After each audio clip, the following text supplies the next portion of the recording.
I think we're gonna get this show on the road, I think. How do you guys feel? We get ready? Yeah? Ladies and gentlemen, welcome to Driving Out the Snakes 2.0. Thank you all for coming. 3.0. Inflation is driving up the version. Very good. How's everybody doing? Are you enjoying your St. Patrick's Day weekend? Huh? Who went to the parade? Who braved the cold? This man went to the parade. This man is a brave man. How was it? Did you have a good time? Very cool, very cold. They do. So we've got a great afternoon of music and stories for you. My name is John David Hickey. I'm going to be your host today and your storyteller. So we're calling the Mudlarks up to perform for you, and we're gonna have stories as well. And you're all protected from the cold. Thanks to. Can we have a round of applause for our host today, the KGB, who has hosted this show? Can we have the KGB? Thank you so much. This is a beautiful little room. So what I'm told is that the Mudlarks are dying to play for you. So yes, thank you. So I want you guys to build up applause and show your love for the Mudlarks. Let's hear it for the Mudlarks. Let's go! We're bringing the Mudlarks on stage!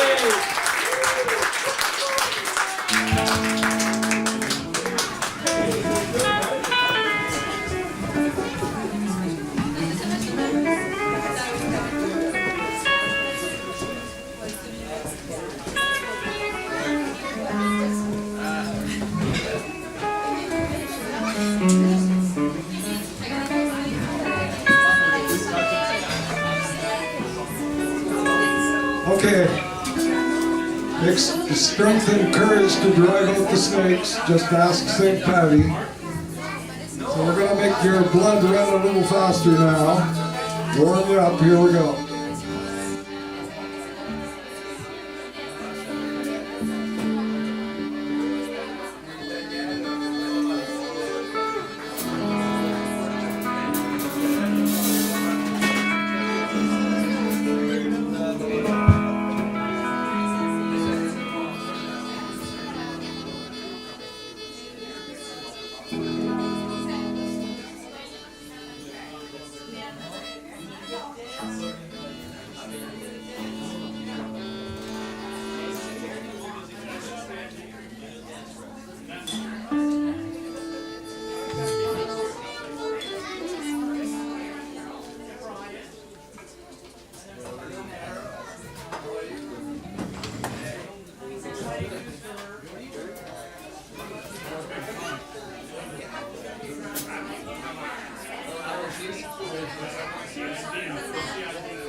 Thank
you very much. Mr. Hickey is going to come up and tell us a story, and then we'll be right back to you. I hope the blood is coursing through your veins now. Here we go.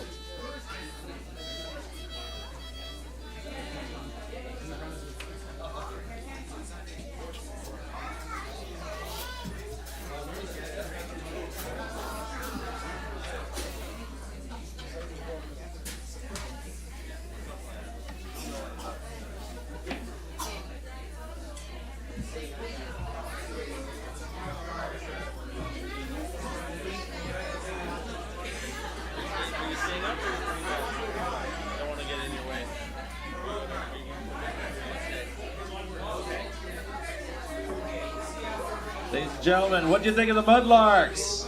Hey, this is going to be an awesome, awesome afternoon. Thank you all for sharing this afternoon with us. So I've got a couple of stories for you, and we're going to have more music after that. So I've got And I think we have so much love in this room. I have a little bit of a love story for you to start, and then an Irish ghost story if you're up for it. So I'm going to tell you a story. I'm going to tell you a story of love. I'm going to tell you a story of lust. I'm going to tell you a story about fear, hope, and madness. Now this story is so old that back then even the immortal gods were young. The gods had just created the world. They created the land, the seas, and the sky. They created the mountains, the rivers, and the trees. They created all the human emotions.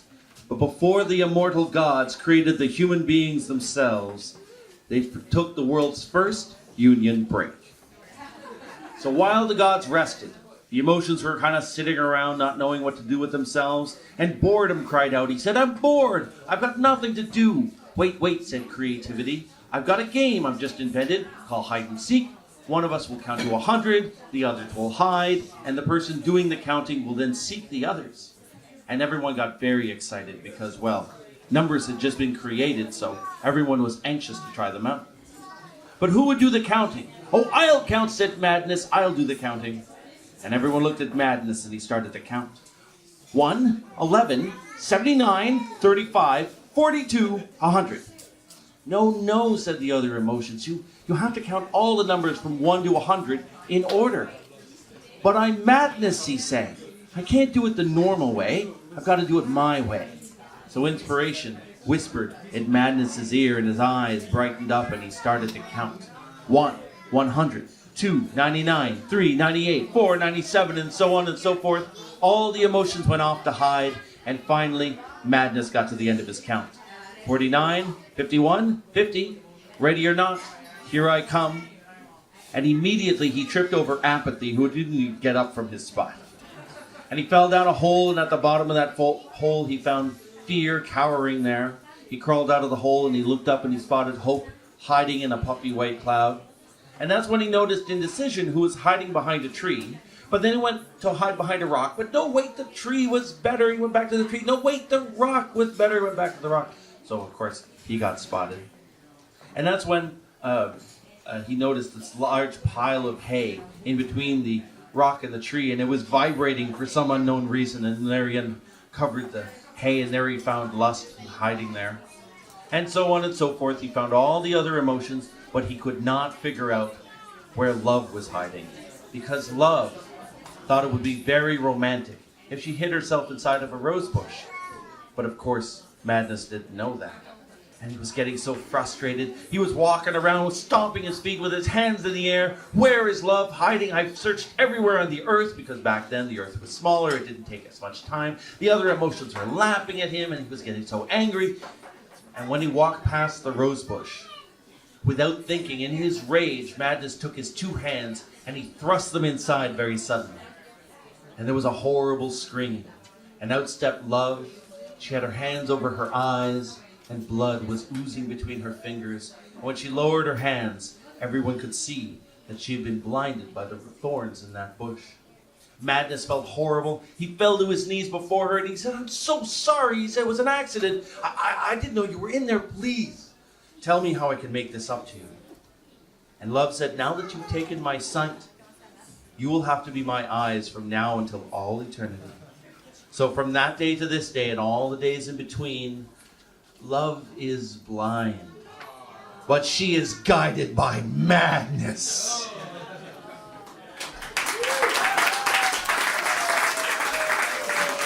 Thank you.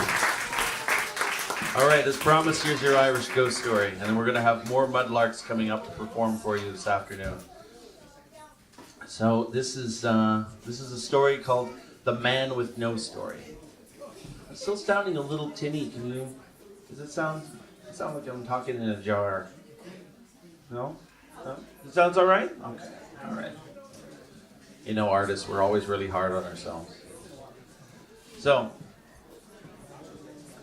they say in the old days that if you were in Ireland and you were wandering the roads, that if you needed a place to sleep, you could knock on almost any door, and they would open their door to you, and they would give you the most comfortable place to sleep, and they put the most delicious food in your belly.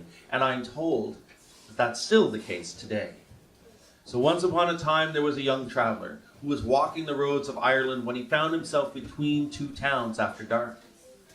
And so he made his way to the house, the closest house he could find, with a candle in the window, and he knocked on the door. And the door was opened to him, and there was an old woman. And she let him in, and she showed him where he would sleep that night, and she put food in his belly. And then the two newfound friends, well, they sat down by the turf fire, and they kind of looked at each other. And, well, the old woman took out some of the local pochine, the local moonshine, and shared it with the young traveler. And she looked at him expectantly. She said, "So, do you have a song you could sing? Because if you're going to be given hospitality, you're expected to entertain." But the young man said, I'm sorry, I'm not much of a singer." "Well, what about a story?" said the old woman. "Well, something you know, something you like, something that was told to you when you were a child. Maybe you know of news going on in the other towns since you travel from place to place." And the young man said, "I'm sorry, I really don't know any stories, and please do not ask me to dance, it's just embarrassing. I have nothing to say." And a dark look crossed the old woman's face, and she said, "Well, then why don't you pick up that white enamel bucket and go out to the well and draw water and make yourself useful?" This he could do. So he picked up the bucket, and he went out into the darkness, and bathed in a shaft of moonlight was the well. He came to the well, he got a rope, he tied it to the bucket, and lowered the bucket into the well. He heard it splash below, and he waited for the bucket to fill with water, and he was getting ready to pull it back up when he couldn't lift it. It seemed like he was stuck on something. He pulled with all of his strength, and still nothing. So he looped the rope around his wrist, and he reached deep into the well, bracing himself against the side of it. And he was getting ready to pull, when suddenly someone pulled on the other end, and the boy was pulled into the well. He fell down into the well, and he splashed through the water, and because the rope was looped around his wrist, he was pulled through the water, and he fell out the other end, and he landed hard upon the ground. And he found himself in a strange land. He looked up, he could see the well sticking out of the sky, and the white enamel bucket lying on its side. And standing in front of him were three men. Well, you could call them men. They were tall and gaunt, and their skin was pulled tight against their bony faces. And where there should have been eyes, there were only black sockets. And they looked at him. "Who will carry the coffin?" said the first man. "I don't know," said the second man. "Well, who else but the traveling stranger?" said the third man. And they took the young traveler, and they put him underneath the coffin, and they began to run. And they ran away from the well, and they ran across the meadow, and they ran through the forest, and they ran until they reached the cemetery. Finally they stopped, and the young man fell exhausted on the ground. But still, the men looked at him. "Who will dig the grave?" said the first man. "I don't know," said the second man. "Well, who else but the traveling stranger?" said the third man, and they threw the man a shovel, and they forced him to dig a hole that was 9 feet deep and 6 feet wide, and finally the traveler climbed out of the hole and fell exhausted on the pile of dirt. But still, the men looked at him. "Who will lie in the coffin?" said the first man. "I don't know," said the second man. Well, the traveler wasn't sticking around for the opinion of the third man. He just got up and he started to run. And he ran out of the cemetery, and he was running through the forest when he looked behind him, and he could see the three men were chasing him. And in those black sockets they had for eyes, there were flames that were shooting out of them as they reached for him, and he continued to run. He ran through the woods, and he ran across the meadow, and in the distance you could see the well sticking out of the sky. He picked up the white enamel bucket, and he started to climb the rope, and he looked behind him, and he could see the three men were climbing the rope after him, and now billows of black smoke were coming out of their mouths as they reached for him. He climbed up that rope, and when he hit the water, he held his breath, climbed through the water, climbed out of the well, undid the white enamel bucket from the rope, and he ran straight for the house, and he was banging on the door. Let me in, he said, or the men, they will get me." And the door was opened to him, and there was the old woman, and she looked at him and said, "Who doesn't have a story now to tell?" And that young man faded dead away there on the doorstep. And when he woke up, he could feel rain upon his face. he looked to the side. He could see the white enamel bucket lying on its side, and he looked for the old woman, but she was nowhere to be found. But he did see that the roof had caved in, and there were crows on every wall, and he could see no one who lived in that house for many years. And he picked up his pack, and he ran out of there as fast as he could, and all the days that he roamed the roads of Ireland, he was never without a story again.